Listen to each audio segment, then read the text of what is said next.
meus queridos alunos, tudo bem com vocês? Antes de iniciarmos nossa aula de ciências, nós vamos falar com o Papai do Céu. Vamos fechar os olhos? Querido Jesus, que as tuas bênçãos, a tua misericórdia e a tua proteção esteja conosco neste dia, em nome de Jesus. Amém. Nossa aula de ciências hoje, nós vamos estudar algumas formas de separar as misturas. Primeiro, nós vamos ver sobre o beneficiamento. Nas salinas, a água do mar é representada e mantida até que evapore. Ao fim desse processo, a água sobe para a atmosfera e resta apenas o sal bruto, que passa por um processo de beneficiamento e é empacotado para comercialização. Uma outra forma de separar as misturas é a decantação, que é o que é feito, na limpeza das piscinas, onde nesse caso aí a maior parte da sujeira que se acumula lá no fundo da piscina, do tanque, é aspirada, Coloca um aspirador e aspira toda a sujeira que fica acumulada lá no fundo da piscina. Para a decantação da sujeira em um aquário, que é um ambiente menor, é possível utilizar um sifão, que é um pedaço de mangueira que auxiliará na sucção de todas as impurezas situadas no fundo desse viveiro aquático.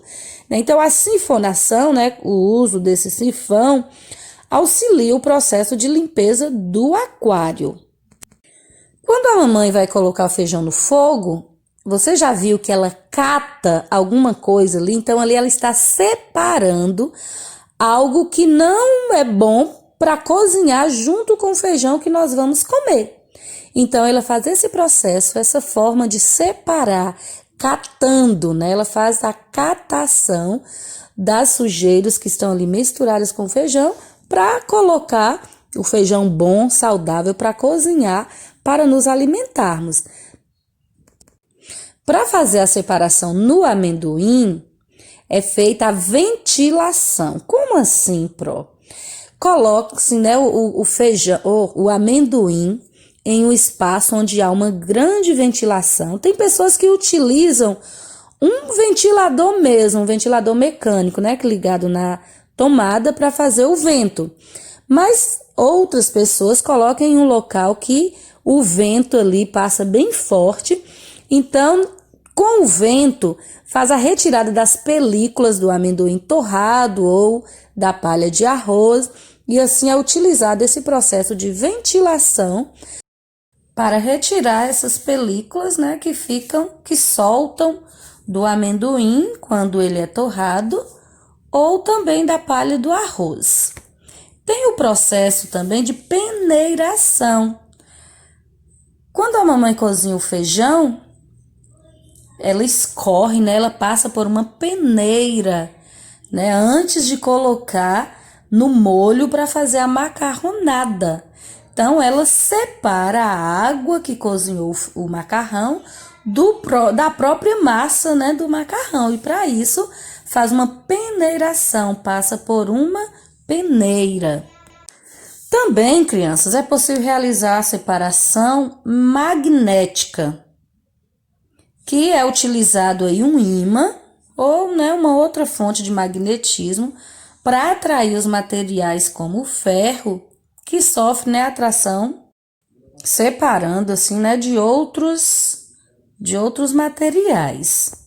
Nesse caso, o ímã, ele atrai aí os metais, o ferro, por exemplo, ele sobe e os outros materiais que não são atraídos pelo ímã permanecem lá no seu lugar. Isso é chamado de magnetismo, ou separação magnética. Na atividade da página 157, tem aí esse marceneiro, que ele deixou, tadinho, cair um pacote de taxinhas, que são uns preguinhos bem pequenininhos, cair no meio da serragem. E aí, qual será a técnica de separação mais adequada para ele recolher todas essas taxinhas? Será que ele vai fazer passar pela peneira, fazer uma catação, uma separação magnética, uma decantação, um beneficiamento? Qual é a forma de separação mais adequada para ele? Então, como as taxinhas são muito pequenas, a catação é inviável, né? Muito difícil, dificulta muito o trabalho. O método mais adequado seria a separação magnética, que ele bastaria passar o ímã sobre a serragem e todas as taxinhas grudariam no ímã. Nessa imagem aqui da página da questão 3, a gente vê que foi quebrado um ovo e separou. A gema está em cima, né, no separador aí de clara e gema, e a clara está embaixo na vasilhinha. Então, qual método foi empregado para a separação entre a clara e a gema? Então, o separador de gema de ovo funciona como uma peneira, retendo aí a gema em cima, né, que é maior, e permitindo que a clara passe pelos orifícios nele existentes. Então, o método adequado aí foi a peneiração. Agora, no Investigue, em qual método de separação de materiais se baseia o princípio de funcionamento de um aspirador de pó? Olha só, aqui a gente vê um aspirador, eu acredito que alguns já viram, que a mamãe liga, coloca o aspirador em cima de um tapete, pela casa, e ele sai catando tudo que tem por ali, né? Então, explique como é que acontece esse processo. Então, o funcionamento de um aspirador se baseia na filtração, onde o ar com poeira entra no aparelho e a poeira fica retida no filtro, fica guardadinha lá dentro.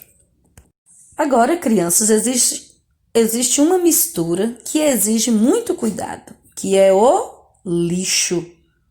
Nós costumamos descartar tudo aquilo que deixa de ser utilizado, como, por exemplo, brinquedos, embalagens vazias, sobras de alimentos, vidros quebrados, papéis usados, pilhas descarregadas, produtos eletrônicos defeituosos, tudo isso a gente descarta, te joga no lixo.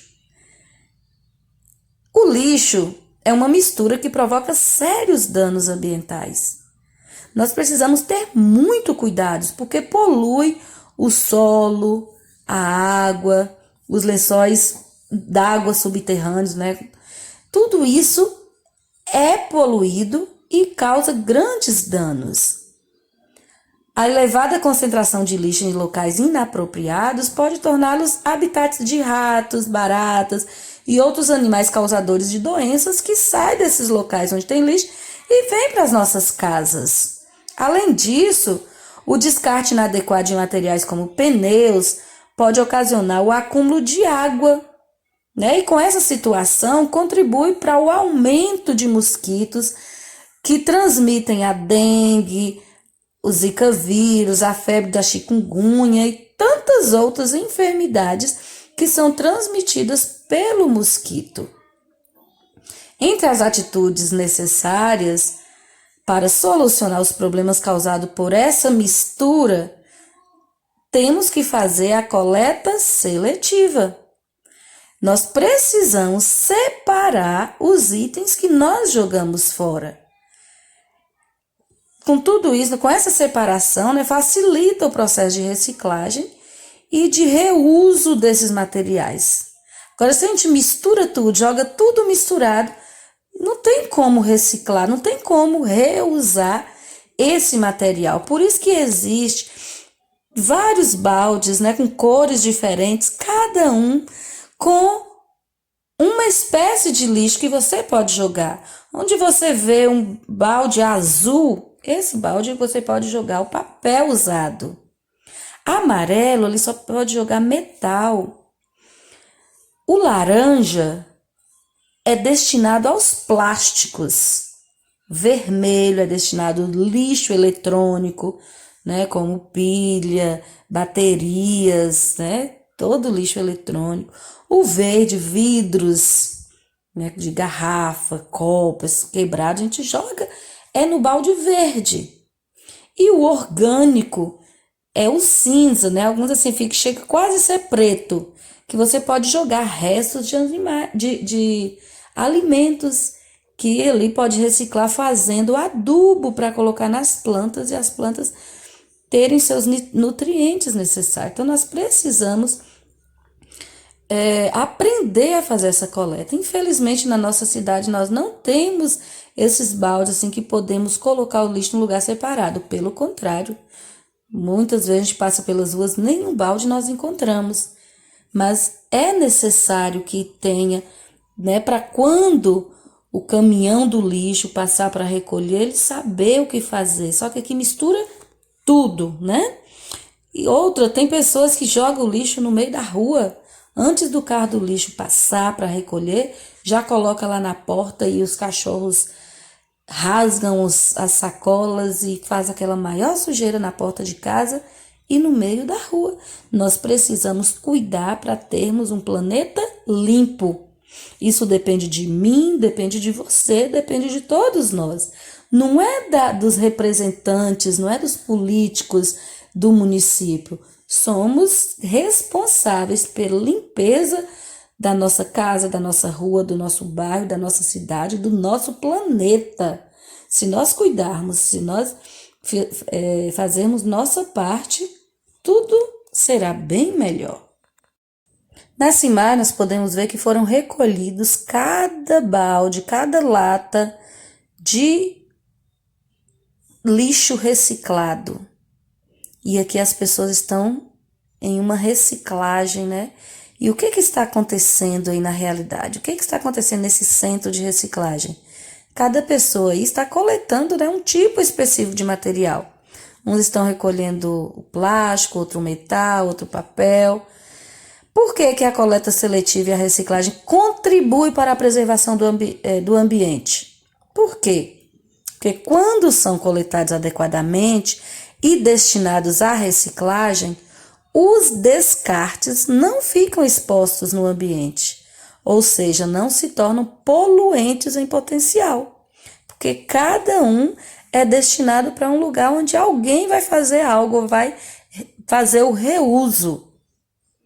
Há um centro de reciclagem no seu município? Nossa cidade tem algumas pessoas que reciclam, mas não tem exatamente um centro de reciclagem. E eles reciclam que tipo de materiais? Aqui recicla papelão, né? O papel, garrafas, alumínio. Nós conhecemos, por exemplo, aqui tem, perto da minha casa, tem um centro de reciclagem, né? De um senhor bem conhecido, que é Dodô, onde ele faz esse colhimento desse material. E como você tem contribuído para a reciclagem do lixo que produz? Você faz o quê?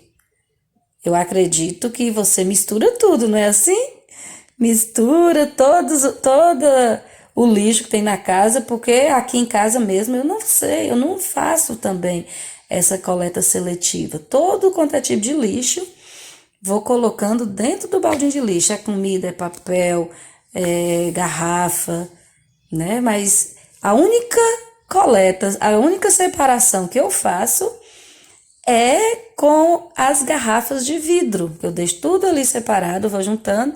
Aí chega um dia que eu vou lá no Dodô e levo para ele fazer, né? Eu vender, eu fazer levar para o destino certo. Mas nós precisamos fazer a nossa parte para cuidarmos bem do nosso planeta. Muito bem, queridos, foi muito bom falar um pouquinho com vocês. Boa atividade, bons estudos e que Papai do Céu continue te abençoando. Um grande beijo.